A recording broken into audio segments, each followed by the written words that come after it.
Hello friends, एक बार फिर से आप लोगों का शर्मा क्लासेस में स्वागत है। आज मैं आप लोगों को पढ़ाऊंगी मुख्य फसलें, जो भारत की मुख्य फसलें होती हैं वो मैं आप लोगों को पढ़ाऊंगी। ये भी एक जीके का इम्पोर्टेंट टॉपिक है। इससे भी हमेशा क्वेश्चन पूछे जाते हैं कि कौन सी फसल किस ऋतु की है। ठीक है, तो इसको मौसम के आधार पर हम लोग मौसम के आधार पर कहते हैं। हाँ, मौसम के ही आधार पर मुख्यतः तीन भागों में बांटा गया है। ठीक है, तो हमारे भारत में मुख्य रूप से तीन भागों में बांटा गया है फसलों को। पहला ये कि रबी की फसल, दूसरा खरीफ की फसल और तीसरा जायद की फसल। तो मुख्यतः कितने प्रकार की फसलें हैं जिन फसलों को मतलब बांटा गया है? रबी की फसल, खरीफ की फसल और जायद की फसल। ठीक है, और मैंने इसमें एक एक्स्ट्रा ऐड कर लिया है। ये जो है वो एक्स्ट्रा है नकदी फसल। ठीक है, नकदी फसल से भी क्वेश्चन पूछे जाते हैं। नकदी फसल से मतलब ऐसी फसल है जिसका एकमात्र उद्देश्य उगाने का मतलब एकमात्र उद्देश्य ये होता है पैसे कमाना। ठीक है, तो नकदी फसल हो गई। इसमें क्या है, इससे हम ऐसे याद कर सकते हैं नकदी फसल मतलब पैसे नगद मिलते हैं हमको। ठीक है, तो नकदी फसलें हो गई। और जैसे हम पूछे कि भारत में फसलों को कितने प्रकार बांटा गया? तीन प्रकार, रबी की फसल, खरीफ की फसल और जायद की फसल, मौसम के आधार पर। ठीक है, तो हमारी रबी की फसलें कौन सी होती हैं? जो ठंडी में होती हैं। ठीक है, रबी की फसल मतलब ये कि जो ठंडी ऋतु में होती हैं। जैसे हम कहें कि कब से कब तक, अक्टूबर नवंबर में बोई जाती हैं और ये काटी जाती है मार्च अप्रैल में। खरीफ की फसल क्या है? ये जून जुलाई में बोई जाती है और ये काटी जाती है अक्टूबर नवंबर में। और जायद की फसल जो है, जब ये रबी की फसल ख़त्म होती है, मतलब जब अप्रैल और मार्च अप्रैल में काटी जाती हैं, तब ये बोई जाती हैं और ये चलती हैं तब तक जब खरीफ की फसल बोई जाती है, मतलब जून जुलाई तक। ठीक है, तो हम इससे ऐसे याद कर सकते हैं। स्टार्ट कहाँ से कर सकते हैं हम? खरीफ की फसल से, जब हमारा धान बोया जाता है। धान कब बोया जाता है? जून जुलाई में, जब खूब बारिश होती है। ठीक है, तो जब बारिश खूब होती है तभी बोया जाता है। तो जून जुलाई में खरीफ फसल जून जुलाई से लेकर कब तक चलती है? अक्टूबर नवंबर तक। फिर रबी की फसल आ जाती है, ठंडी वाली फसल, अक्टूबर नवंबर से मार्च अप्रैल तक। फिर जायद की फसल आ जाती है मार्च अप्रैल से फिर जून जुलाई तक। तो ये ऐसे चक्र चलता रहता है। ठीक है, जायद की फसल जो होती है, इसमें इस समय पानी की आवश्यकता सबसे कम होती है। तो ये जायद की फसल जो होती है ये बहुत गर्मी में होती है, जैसे अभी स्टार्ट हो गया मार्च अप्रैल से फिर जून जुलाई तक। जब पानी की बहुत कम होती है, तपन ज़्यादा होती है, तब ये। ठीक है, रबी की फसल क्या होते हैं? ये ठंडी में होती है। ठंडी में जब खूब ठंडी गिरती है, कोहरा गिरता है, तब। खरीफ की फसल में सबसे ज़्यादा पानी खरीफ की फसल में चाहिए, तभी ये वर्षा ऋतु में बोई जाती है। ठीक है, तो अब मैं क्लास को जो मैं ट्रिक लेके आया हूँ याद करने के लिए, वो मैं आपको लोगों को समझा देती हूँ। इसके पहले कि मैं क्लास को स्टार्ट करूँ, आप लोग चैनल को लाइक कर दीजिए, शेयर कर दीजिए अपने दोस्तों के साथ और चैनल को सब्सक्राइब कर लीजिए अगर इस चैनल पर नए हैं तो। अब मैं क्लास को स्टार्ट करती हूँ कि हमारे पास आज मैं ट्रिक लेके आई हूँ कि हम कैसे याद रख सकते हैं कि कौन सी फसल किस ऋतु में बोई जाती है, किस रबी की फसल है, खरीफ की फसल है, जायद की फसल है, कौन सी फसल किस से रिलेटेड है, इससे क्वेश्चन पूछा जाता है। तो हमारा पहला है रबी की फसल। रबी की फसल के लिए हम क्या याद करेंगे? ये तो पहले हमें याद करना है कि ठंडी वाली फसल है।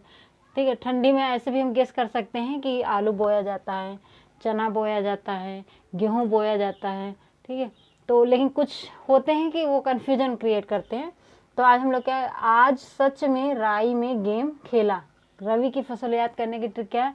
आज सच में राई में गेम खेला। कोई लड़का है, वो कह रहा है अरे यार आज तो मैंने सच में, राई मतलब जो सरसों होती है, राई राई नहीं, राई अलग चीज़ होती है, सरसों अलग चीज़ होती है। ठीक है, तो वो कह रहा है अरे यार आज तो मैंने सच में राई में गेम खेला। ठीक है, तो इसका क्या, आ से मतलब आलू, जा से मतलब जौ, सा से मतलब सरसों, चा से चना, रा से राई से राई, गा से गेहूं और मा से मटर। आलू, जौ, सरसों, चना, राई, गेहूं, मटर, ये क्या है? रबी की फसलें हैं, रबी की मुख्य फसलें हैं। ठीक है, अब हम चलते हैं खरीफ की मुख्य फसलें कौन कौन सी हैं। अरे गधा बाजा मत बजा। कोई कह रहा अरे गधा बाजा क्यों बजा रहा? तो क्या, अरे गधा बाजा मत बजा।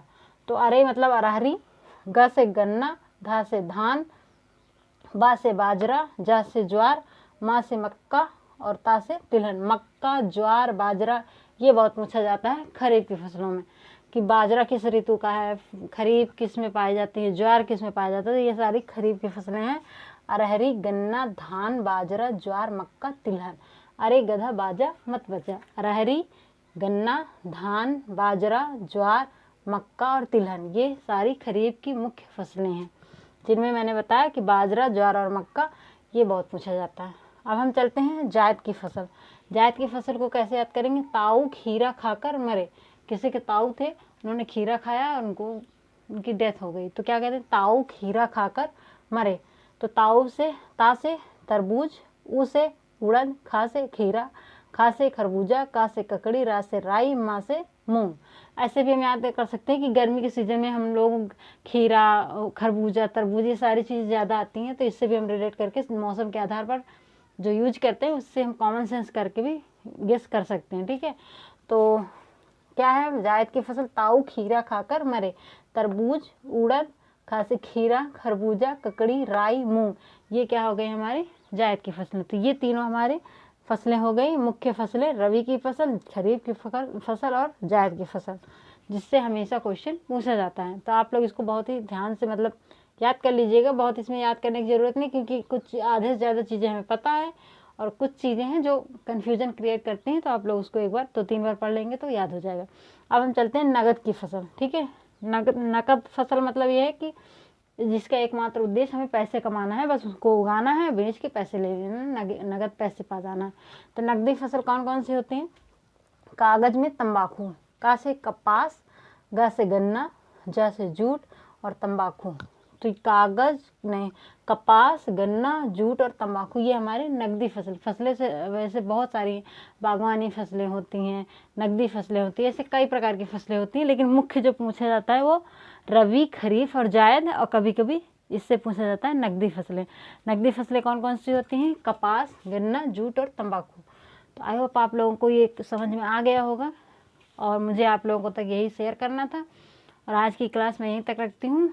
कल मैं एक नए टॉपिक पर जीके के जो शॉर्ट वीडियो बनाती हूँ, मैं नया टॉपिक लेके आऊँगी, और मैं जो भी ला रही हूँ ये बहुत इंपॉर्टेंट है। मैं इंपॉर्टेंट जो है वही केवल लेके आ रही हूँ टॉपिक। तो आप लोग प्लीज़ इसके नोट्स बनाइएगा, याद करिएगा डेली। इसलिए मैं बहुत शॉर्ट वीडियो बनाती हूँ, जिसे आपको याद करने में, डेली याद करते रहेंगे तो वो बहुत ज़्यादा नहीं होगा, फिर इकट्ठा हो जाता है ना, तो याद करने में नहीं याद होता, बर्डन हो जाता है।